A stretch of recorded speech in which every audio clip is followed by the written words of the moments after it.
Good morning everyone welcome back to my mini blog. तो सकाळ आज तुम सोमवार थिला बाहरली रेडी की महादेव को दर्शन पाई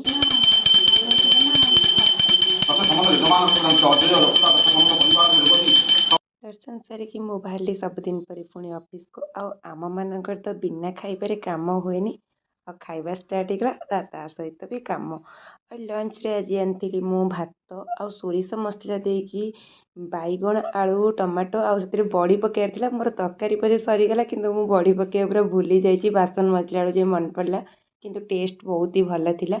और लंच कर सारा चार्टा बेलू बहुत जोरसोर वर्षा आ रूम रे पहुँचला कौन मो डिनर आज उपमा करदे आ सांग आम मान चलला लुडु खेल वर्षा पागे लुडु आम खेलते लिपि मु शुभ आ फास्ट थरक लिपि फास्ट विन कला सेकेंड मुझे आउ शुभ हेले थर्ड आ सेकेंड टाइम पे आम खेलु लिपिर मोर लिपि हारीगला मु जीतीगली। Thanks for watching please.